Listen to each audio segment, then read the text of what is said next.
Todo el mundo en redes sociales está hablando de las nuevas monedas de oro y plata del Mundial 2026. Solo ves el brillo, el furor y las filas interminables en los bancos. Pero nadie, absolutamente nadie, te está advirtiendo sobre la trampa matemática que hay detrás de sus precios. Ni te está mostrando los secretos microscópicos que esconden sus verdaderos diseños. Hoy vamos a destapar el misterio completo de esta colección. Expondremos los huevos de Pascua que el Banco de México ocultó en sus acabados espejo y descubriremos la brutal extorsión comercial que hay en el mercado. Si estás pensando en comprar una sola de estas monedas, no lo hagas hasta ver este análisis.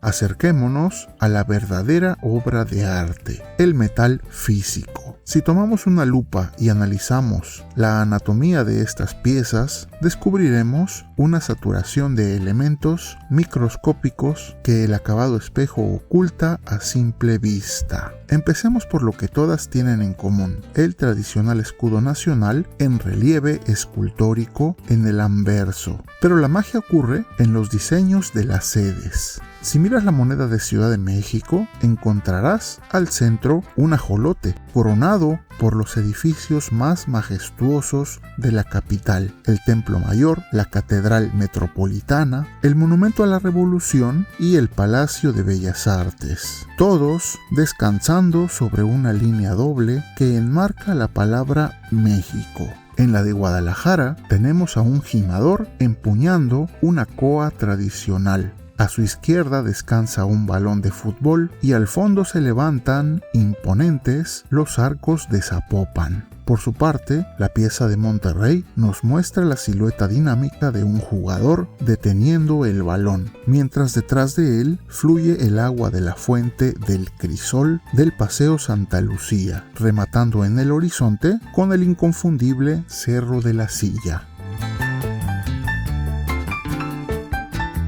Pero el huevo de Pascua definitivo ocurre en la edición nacional. A diferencia de las ciudades sede, aquí el Banco de México decidió que la versión de oro y la de plata fueran diseños completamente distintos. En el oro, el metal nos regala, desfasado hacia la derecha, un balón de fútbol acompañado por un imponente jaguar. Todo esto custodiado a la izquierda por flores de cempasúchil, flores de Nochebuena y el vuelo de las mariposas monarca. Sin embargo, en la de plata, el escenario cambia radicalmente. A la derecha se erige la majestuosa pirámide de Kukulcán, junto a la cabeza de un jaguar y una mariposa monarca, mientras que a la izquierda te observa directamente la icónica calavera garbancera de José Guadalupe Posadas, todo coronado en el contorno superior por un tradicional diseño de papel picado.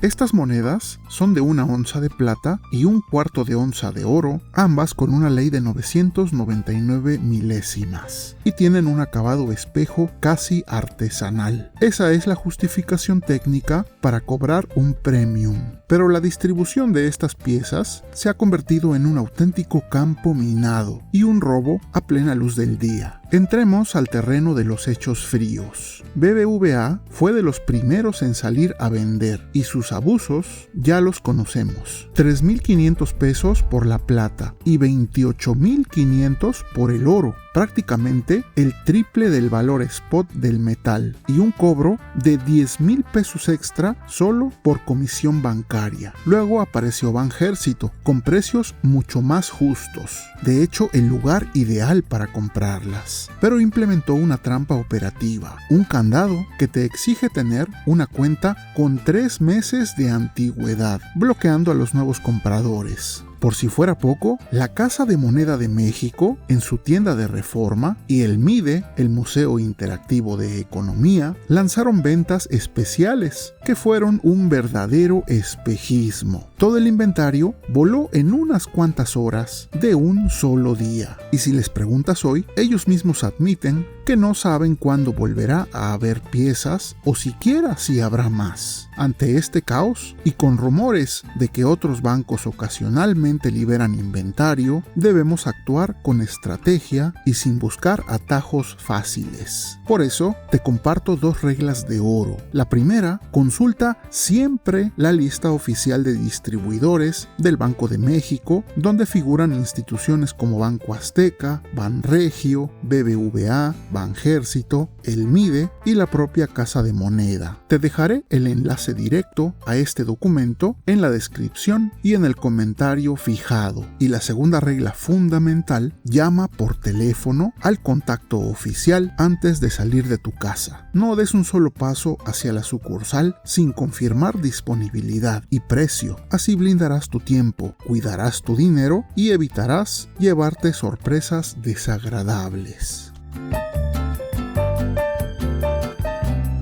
Para cerrar este peritaje, quiero dejar de lado los números y hablarte como coleccionista. A pesar del desastre institucional y el abuso de los bancos, la realidad gráfica de este ecosistema es innegable. Mi opinión personal es que en su mayoría, las piezas son una obra de arte. En oro, la moneda del jaguar es sencillamente bellísima. Y en plata, la del gimador es espectacular, junto con la edición nacional y esa fusión de la pirámide con la calavera de Posadas. Sin embargo, no todas son perfectas. Hay piezas como la de la Ciudad de México, con el ajolote, que parecen un collage de recortes pegados sin sentido. Pero esa crítica despiadada de diseño la voy a dejar para un video especial que ya estoy preparando. Ahora te toca a ti. Baja a la caja de comentarios y dime cuál de todos estos diseños te pareció una obra maestra y cuál crees que fue un completo desastre. Si valoras este nivel de investigación documental y quieres proteger tu dinero de las estafas numismáticas, deja tu me gusta y suscríbete. Y si quieres ver el desastre operativo que también rodea a las monedas bimetálicas de 20 pesos del mundial, da clic en el video que está apareciendo en tu pantalla. Nos vemos en la próxima.